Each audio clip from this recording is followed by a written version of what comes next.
Olá, aluno. Voltamos com a resposta da interatividade do bloco anterior. Vamos ver. Nós estávamos falando sobre o exercício, sobre os povos antigos, né? Então vamos reler com vocês a pergunta. Quais eram as principais finalidades das atividades físicas exercidas no cotidiano dos primeiros povos antigos? Alternativa A, disputa de jogos profissionais e treinamento para maratonas. Naquele momento a gente não tinha profissionalismo, muito menos as maratonas. As maratonas são um advento moderno, de 1896, nos Jogos Modernos Olímpicos.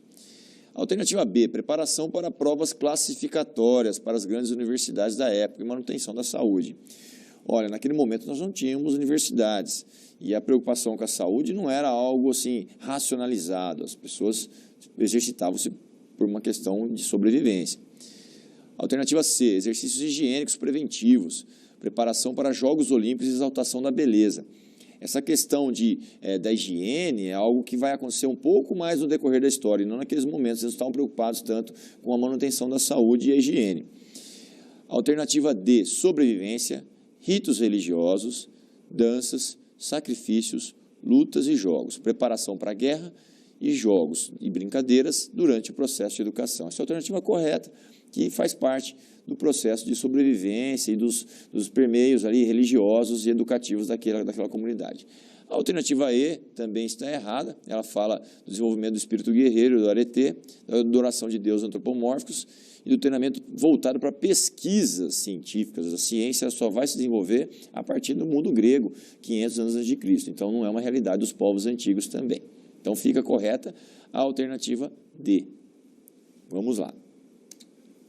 Nós vamos falar um pouquinho agora para vocês sobre os exercícios físicos na Grécia Antiga.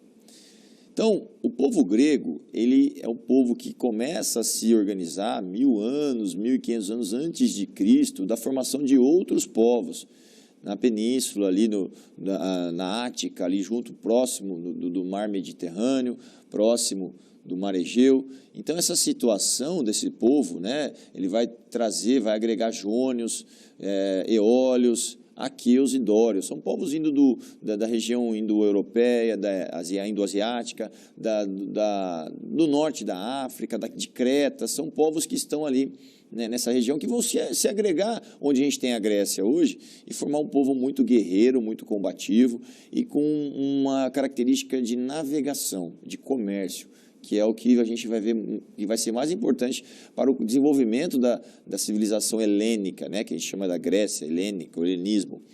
Então, o berço da filosofia, da democracia, ciências e artes do mundo ocidental se dá na Grécia.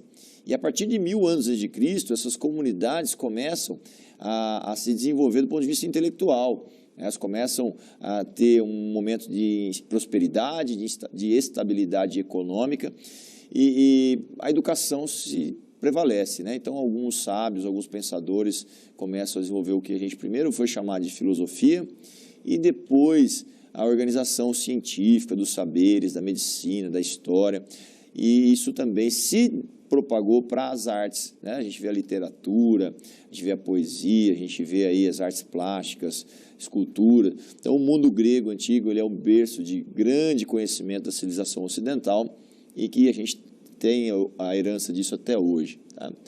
A gente vê que naquele momento antigo da Grécia, 2 cidades se destacaram. Tá? A Grécia não era uma unidade que tinha um rei só, ela era uma confederação, a união de muitas cidades-estado. Cada cidade tinha sua independência, sua autonomia, né, de governo. Muitas vezes essa cidade era monárquica, outras vezes era democrática, e a gente vê Atenas democrática e Esparta militarizada monárquica. São duas grandes lideranças no mundo grego antigo. Então a gente vê aqui as regiões por onde os povos gregos se espalham. Eles não estão somente no que a gente tem como Grécia hoje, né? Ali na Ática. A gente vê que tem colônias na Itália, colônias onde a gente chama hoje de Espanha, em Creta, no norte da África, né? Então, essas colônias se relacionavam comercialmente, se ajudavam, tinham uma linguagem, uma cultura próxima, mas muitas vezes guerreavam entre si também. Tá? Nós vamos falar então um pouquinho da necessidade de exercício. Esse povo já racionalizou, já criou educação, já criou conhecimento, ele também vai ter características mais elaboradas para o exercício. Existia um valor cultural chamado areté para o povo grego. O areté era um espírito combativo, um espírito guerreiro. O povo grego não se acovardava, não fugia, sempre visava um combate frontal. Para isso, preparava bastante seu corpo para estar preparado para o combate, tanto para a guerra quanto para disputas que a gente vai ver que fazem parte do processo religioso. Um outro valor moral para o povo grego é o kalokagatia. O povo grego ele tem um senso estético muito aguçado. Para o grego, tudo que é harmonioso, equilibrado, é belo. E se é belo, é bom. O kalokagatia fala isso. A virtude da beleza, a beleza é necessária. Não adianta ser eficiente, tem que ser belo, harmonizado.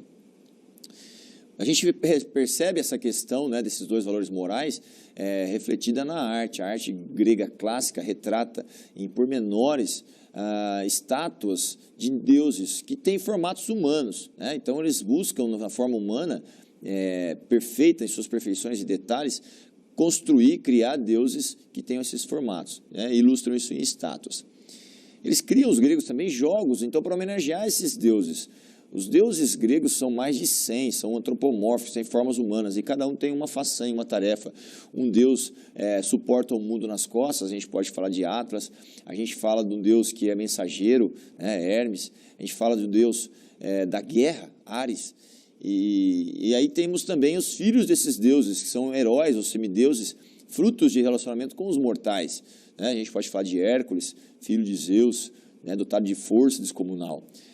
Perseu, né, filho de Poseidon, Aquiles, que também vai ser um semideus, importante para o combate, para a guerra. Ele vai, né, se esforçar aí muito para representar aí dentro da mitologia o ideal do herói na guerra. Então nós vamos ver um pouquinho mais sobre os exercícios na cultura grega. Aqui a gente vê uma dessas representações, né? A estátua de Hércules, jovem ainda, em seus detalhes perfeitos de magnitude física. Isso era como o kalokagatia se expressava na comunidade grega. Aqui a gente vê uma estátua que é atribuída a Poseidon, ou alguns autores atribuem a Zeus, mas de qualquer forma mostra o gesto de um grego lançando uma lança, né? E a gente vê a precisão estética dos músculos. E um detalhe, a questão do cabelo, da barba, né, que é importante para a questão estética, para a beleza. A gente vê o Discóbulo de Miron. O Discóbulo de Miron é a expressão de um atleta lançando o seu disco, isso acontecia nos jogos também. Bom, a educação na Grécia Antiga e a ginástica, né? A gente vê que em algumas cidades, como em Esparta, desde os 7 anos de idade, a criança era retirada dos seus lares e era educada para a preparação militar. Um esforço muito físico, muito intenso, preparação guerreira muito intensa. Em cidades como Atenas, a educação já era privada, né? O menino iniciava o processo de educação também aos 7 anos de idade, mas ele ia a escolas, ele tinha uma educação muito diversificada, não era só militar. Em Atenas a gente vê o apogeu da civilização grega e seu conhecimento. Então o menino ele aprendia a parte de história, gramática, artes, mas também fazia ginástica como preparação para o corpo. E a ginástica, é importante que a gente fale, que a gente mencione para o grego, a ginástica é a arte de exercitar-se nu. E há um estranhamento aqui para a gente hoje, mas para eles, exercitar-se nu era uma questão de, primeiro, mostrar que o corpo estava sem nenhuma arma, nenhum utensílio, e segundo, mostrar a beleza do corpo em movimento, em exercício. Isso era muito importante para o grego. A gente vê aqui a ilustração de um combate desses jogos, onde eles estão, o árbitro do lado e todos os espectadores vestidos, porém, os atletas nus combatendo em uma luta muito voraz. Aqui a gente vê um ginásio, né, onde era o local de treinamento dos jovens chamados, né, efebos, e esses jovens estão aqui treinando também nus, tá? Os gregos eles tinham então, né, por calendário religioso, a elaboração de jogos, disputas atléticas para homenagear esses deuses, para imitar os feitos atléticos que esses deuses muitas vezes faziam. Então foram criados para celebrar paz, muitas vezes, como no caso dos Jogos Olímpicos, que eram os jogos mais importantes do calendário grego, tá? Então a gente tem uma data aí, 800 a.C., um tratado de paz para celebrar a paz entre Esparta, Elisa e Pisa, chamado Equieria. Esses Jogos Olímpicos aconteciam a cada 4 anos. Hoje o que nós temos é um retrato de homenagem dos Jogos antigos. Eles aconteciam num santuário específico, na cidade de Olímpia, onde tinha o maior templo para Zeus, o deus supremo para os gregos. Aconteceu a cada 4 anos. O primeiro registro, apesar de a gente ter o Tratado de Paz em 884, o primeiro registro escrito na pedra lá em Olímpia é em 776 a.C.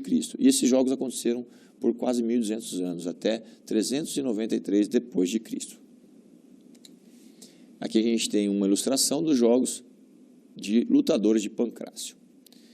Então eles aconteciam no mês de agosto, os jogos, entre agosto e setembro, por 15 dias. Antes de acontecer os jogos, era decretada uma trégua sagrada, todos os povos paravam de guerrear para ir para esse evento, que era muito importante para a religião deles. E lá se reuniam em banquetes, festivais artísticos, cerimônias religiosas, que eram importantes para todos os povos gregos, e as disputas atléticas também. Muitos tratados de paz eram realizados, então esses jogos tinham um cunho geopolítico importante aí para a comunidade helênica.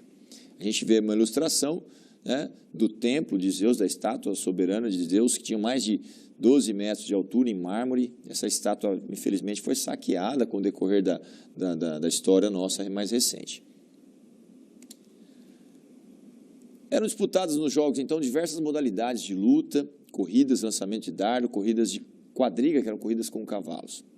O campeão era considerado um semideus, tinha o seu nome gravado nos pés da estátua, isso que tem até hoje de registro, esse pedestal da estátua está lá, e registra 1.200 anos de história de jogos. E quando ele ia para sua casa, para sua cidade natal, esse campeão, ele recebia uma série de recompensas lá. Lá no Santuário de Olímpia, nada, o máximo que ele recebia era uma coroa com ramos de oliveira, que era a coroa que os deuses usavam. Mas quando chegava em casa ele ganhava propriedades, escravos, isenção tributária. Era muito bom para o atleta ser considerado um semideus. Existia uma questão lamentável aí nessa situação em que as mulheres não podiam sequer assistir aos jogos. A mulher grega não tem uma participação muito grande na sociedade naquele momento. E ela não podia nem assistir, principalmente as mulheres casadas, se fossem pegas assistindo os jogos, podiam ser lançadas no penhasco. Isso quase aconteceu num episódio, mas por sorte a mulher se usou do prestígio do filho, que foi campeão olímpico, e do seu pai, que também havia sido campeão olímpico, para não ser executada. Vamos fazer um pontinho de reflexão agora, sobre o legado que essa sociedade grega deixa para a gente, um legado de exercício físico, de cuidado da beleza do corpo, e nós vamos entender que hoje, muitas vezes a gente deixa de lado esse equilíbrio entre corpo e mente e até a alma, e a gente foca muito no conhecimento, na informação mais do que no conhecimento. Nós vemos uma sociedade informatizada e muitas vezes o corpo padece, o corpo fica sedentário, o corpo tem doenças degenerativas. Então temos que relembrar e tentar nos espelhar nesses gregos. Nós vamos agora falar sobre a interatividade, sobre um exercício, para a gente poder relembrar um pouquinho dessa unidade da Grécia nos exercícios. Como se chamava a educação praticada na cidade de Atenas, que visava a formação de um homem integral, corpo, mente e alma, voltado para a vida pública, para a filosofia, para a ciência, ginásticas e artes? Alternativa A, kalokagatia. Alternativa B, prosopopeia. Alternativa C, areté. Alternativa D, escolástica. Ou alternativa E, paideia. Até breve.